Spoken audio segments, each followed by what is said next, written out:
दोस्तों मुझे एक कमेंट आया था मुजफ्फरपुर बिहार से दीपू गुप्ता जी का। अब दीपू गुप्ता जी ने मुजफ्फरपुर बिहार से हमें क्वेश्चन किया था कि सर मुझे बताइए कि मैं बैंक से एसआईपी करूं या ग्रो ऐप से एसआईपी करूं, कहां से एसआईपी करूं। क्योंकि बहुत सारे लोग कहते हैं कि आप बैंक से एसआईपी करिए, कोई कहता है कि आप ऐप से एसआईपी करिए, कोई कहता है आप एजेंट के थ्रू एसआईपी करिए या किसी डिस्ट्रीब्यूटर के पास जाके एसआईपी कर लीजिए। तो मैं कहां से एसआईपी करूं कि मुझे सबसे ज्यादा फायदा हो, सबसे ज्यादा मैं सेफ फील करूं।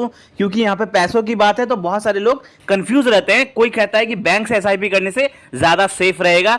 तो मुझे बताइए कि मैं कहां से एसआईपी करूं और कहां से करने से मुझे फायदा रहेगा। तो मैं ए टू जेड आपको एक डिटेल वीडियो में आपके लिए लेकर आया हूं। आपका सारा कंफ्यूजन दूर हो जाएगा कि आपको कहां भरोसा करना चाहिए। आप बैंक से आपको एसआईपी करनी चाहिए या आपको ग्रो ऐप से एसआईपी करनी चाहिए, किसी और ऐप के थ्रू एसआईपी करनी चाहिए। तो डिटेल वीडियो लेकर आए, एकदम जबरदस्त वीडियो होने वाला है। वीडियो के लास्ट तक बने रहे। चलिए इस वीडियो को शुरू करते हैं। सबसे पहले हम बात करेंगे आपके यहां पर कि सपोज करिए कि आप एसआईपी करना चाहते हैं, ठीक है।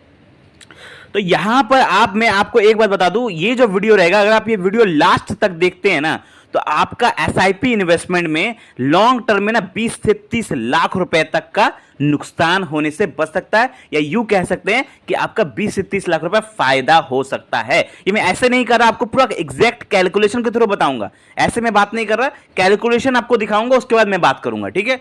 चलिए मैं आपको बात करता हूं। सबसे पहले मैं बात करता हूं कि जब आप बैंक के थ्रू एसआईपी करते हैं ना, तो एक चीज आप समझ लीजिए कि आप ना कहीं किसी मिडिल मैन के पास पड़ते हैं। क्यों? क्योंकि देखिए, सपोज करिए आप बैंक में गए, आपने वहां पर कहा कि भैया मुझे एसआईपी करनी है, मुझे एसआईपी करवा दीजिए, मैं बैंक के थ्रू एसआईपी करना चाहता हूं, ठीक है। तो वहां पर कोई ना कोई एक ऐसा आदमी रहता है, एक एजेंट रहता है, एक आदमी रहता है जो इन सब चीजों को संभालता है। तो वो कहता है कि जब आपको एसआईपी करनी है तो वो आपको फंड सजेस्ट करता है खुद से कि सर इसमें एसआईपी कर लीजिए, ये फंड बहुत अच्छा है, ये हमारे बैंक का फंड है, तो यहां से आप एसआईपी कर लीजिए, इसमें आपको अच्छा रिटर्न मिलेगा, ठीक है। तो ये जो फंड्स रहते हैं ना, ये कहीं ना कहीं आपको ऐसे फंड सजेस्ट करते हैं जहां पर उनका कमीशन बना रहता है, उनका कोई ना कोई कमीशन बना रहता है। वो आपको इन्फ्लुएंस करते हैं कि इस फंड में इन्वेस्ट करिए, उससे भले आपका रिटर्न अच्छा मिले ना मिले, लेकिन उनका कमीशन बन जाता है, क्योंकि उन्हें एक टारगेट मिला होता है। बैंक वाले जो होते हैं जो एसआईपी करवाने के लिए रखे जाते हैं, या फाइनेंस या जो भी इन्वेस्टमेंट करवाने के लिए रखे जाते हैं, चाहे एफडी हो, चाहे आरडी हो या एसआईपी हो, तो उनका एक टारगेट दिया रहता है कि हाँ ये टारगेट आपको इतने लोगों को पूरा करना है, इतने लोगों को आपको ये बेचना है, ये स्कीम बेचना है, ये फंड बेचना है। तो उनका एक टारगेट रहता है। तो वो क्या करता है, अपना टारगेट पूरा करने के चक्कर में भले आपका टारगेट क्या भी हो, आपका रिटर्न का वो नहीं देखेंगे, वो देखेंगे आपका ना टारगेट। वो अपने टारगेट के हिसाब से इन्वेस्टमेंट करवाएंगे आपको, ठीक है। प्लस वो आपको नॉर्मल फंड में इन्वेस्ट करवाएंगे, जैसे कि जो रेगुलर फंड्स होते हैं उन फंड्स में इन्वेस्ट करवाएंगे, डायरेक्ट फंड्स में नहीं करवाएंगे। क्योंकि रेगुलर फंड में उनका कमीशन बना होता है, जो कमीशन आपको डायरेक्टली नहीं दिखता है। वो कमीशन आपको डायरेक्टली नहीं दिखेगा कि आपके एसआईपी से पैसा कट रहा है, वो नहीं दिखता है। वो आपको क्या दिखता है, वो जब आपका वो पैसा एक्सपेंस रेशियो में ऐड हो जाता है। मैंने आपको बार बार बताया कि जब आप फंड को चूज करते हैं तो आपका एक्सपेंस रेशियो आपको चेक करना चाहिए। तो वो जो कमीशन रहता है वो एक्सपेंस रेशियो में ऐड हो जाता है, तो वो एक्सपेंस रेशियो आपका बढ़ जाता है और बाद में जाके वो 1% का आपका नुकसान देता है लॉन्ग टर्म में। तो इसीलिए मैं कहता हूं कि आप वहां पे ना करके आप ग्रो ऐप से करेंगे। मैं आपको कैलकुलेशन दिखाता हूं कैसे। तो वो जो आदमी रहेगा, वो आपको अगर रेगुलर फंड थमाता है बैंक में, तो आपका जो रिटर्न रहेगा वो 1% का कम हो जाएगा। तो मैं आपको कैलकुलेशन दिखाता हूं। जबकि आप ऐप के थ्रू करते हैं, ग्रो ऐप के थ्रू या किसी और ऐप के थ्रू करते हैं, तो वहां पर क्या रहता है, आपका कोई कमीशन नहीं बना रहता, कोई मिडिल में आदमी नहीं रहता है। तो आपका पूरा का पूरा पैसा खुद इन्वेस्ट होता है।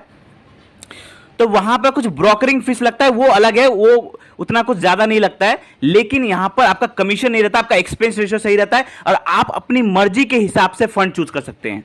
ग्रो ऐप में या किसी भी ऐप में आप अपनी मर्जी के हिसाब से फंड को चूज कर सकते हैं कि हाँ मेरा हिसाब से मेरा ये फंड सही है, मैं इस फंड में इन्वेस्ट कर सकता हूं, ये फंड मुझे ज्यादा रिटर्न दे सकता है, तो मैं इस फंड में रिसर्च करके आप इन्वेस्टमेंट कर सकते हैं। लेकिन जब बैंक में जाएंगे तो कहीं ना कहीं आपको वो इन्फ्लुएंस ऐसा कर देंगे ना, आप भले बोलेंगे नहीं मैं इस फंड में इन्वेस्ट करने जाऊंगा, लेकिन वो आपको कहीं ना कहीं ऐसे इन्फ्लुएंस कर देंगे कि आपको वो फंड लेना पड़ेगा और आप उनकी बातों में आ सकते हैं। तो यहां पे मैं आपको कैलकुलेशन दिखाता हूं, तब आपको समझ में आएगा।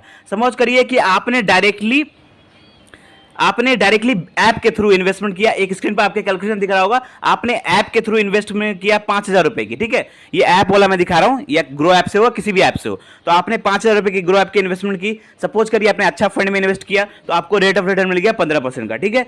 टाइम पे चलिए हमने 25 साल पकड़ लिया, इन्वेस्टमेंट अमाउंट आपका 15 लाख रुपए हो रहा है, यहां पर आपका वैल्यू बन रहा है 1,64,00,000 रुपए के आसपास, ठीक है। यहां पर 1,64,00,000 रुपए आपका वैल्यू बन गया, ठीक है। चलिए आपको एक दूसरा कैलकुलेशन दिखाता हूं, वो कैलकुलेशन है आपका रेगुलर फंड का, क्योंकि आप बैंक के थ्रू आपने किया, तो बैंक के थ्रू जब आप करेंगे ना किसी फंड का, आपका डायरेक्ट प्लान भी होता है, रेगुलर प्लान भी होता है। तो डायरेक्ट प्लान में जब आपने किया ऐप के थ्रू तो आपको यहां पे 15% का रेट ऑफ रिटर्न मिला, ठीक है। अब आपको क्या होगा, जब आप बैंक के थ्रू करेंगे ना तो जो रिटर्न रहेगा वो आपका 14% के आसपास था, 1% आपका कम हो जाएगा। क्यों कम हो जाएगा? क्योंकि वो जो 1% वो आपको डायरेक्टली नहीं दिखेगा, वो आपको क्या करेगा, आपका एक्सपेंस रेशियो में ऐड हो जाता है, जिससे आपको 1% का कमीशन कम बनता है। तो यहां पे आपको कैलकुलेशन, चलिए हमने 1% कम कर दिया, 14% का कर दिया, तो वही फंड है, सेम फंड है, बस एक डायरेक्ट फंड है, एक रेगुलर फंड है। क्योंकि आपने बैंक के थ्रू किया तो आपको रेगुलर फंड थमा दिया गया। तो वहां पर जब आप देखेंगे तो आपका कैलकुलेशन देखिए, 5,000 की आपने एसआईपी की, रेट ऑफ रिटर्न हमने पकड़ा 14% का, टाइम पीरियड सेम पीरियड है, वो 5,000 आपने वहां पे भी किया, 5,000 आपने यहां पे भी किया, टाइम पीरियड इसमें सेम है, इसमें भी 25 साल है, इसमें भी 25 साल है, इन्वेस्टमेंट अमाउंट एकदम सेम है, 15 लाख, ठीक है। लेकिन वैल्यू पे गौर करिए, वैल्यू में कितना अंतर है, एक में वैल्यू मिल रहा है आपको 1,64,00,000 रुपए, लेकिन जब आपने बैंक के थ्रू किया तो आपको कितना मिल रहा है, 1,36,00,000 रुपए। मतलब 1,64,00,000 रुपए से अगर 1,36,00,000 रुपए माइनस करते हैं तो 27 लाख रुपए से ज्यादा का आपका यहाँ पे नुकसान हो रहा है। 27 लाख रुपए जैसा आपका कहीं ना कहीं आपका नुकसान हो जा रहा है आपके म्यूचुअल फंड से। अगर आप बैंक के थ्रू कर रहे हैं तो आपका 27 लाख रुपए तक का यहां पर कमीशन आपका उनका बन जा रहा है रेगुलर, क्योंकि वहां पे 1% आपका एक्सपेंस रेशियो में ऐड हो गया, ठीक है।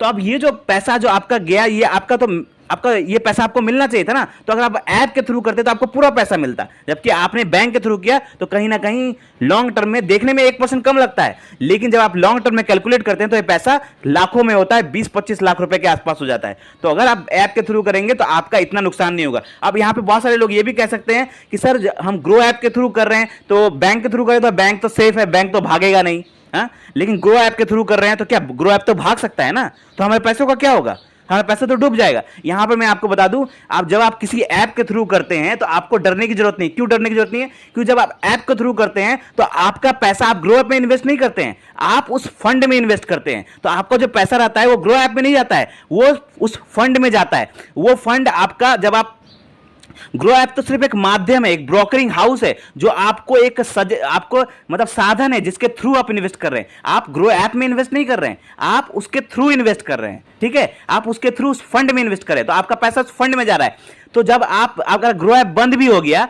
या ग्रो ऐप बर्बाद हो गया, बंद हो गया, तो भी आपका पैसा उस फंड में रहेगा। तो आप अपने फोलियो नंबर के थ्रू आप उस फंड के वेबसाइट में जाकर या उनके ऑफिस में जाकर अपना पैसा रिडीम कर सकते हैं, अपना पैसा निकाल सकते हैं। तो आपको डरने की जरूरत नहीं है। अगर ऐप बंद भी हो जाता है तो आपको डरने की जरूरत नहीं है, आप डायरेक्टली उनके फंड हाउस से जाकर पैसा निकाल सकते हैं। तो डरने की बिल्कुल जरूरत नहीं है। बस आपको ध्यान रखना है कि आप किसी ऐप के थ्रू करें। अगर आप ऐप के थ्रू नहीं करना चाहते तो आप डायरेक्टली उस फंड के वेबसाइट पर जाकर भी कर सकते हैं।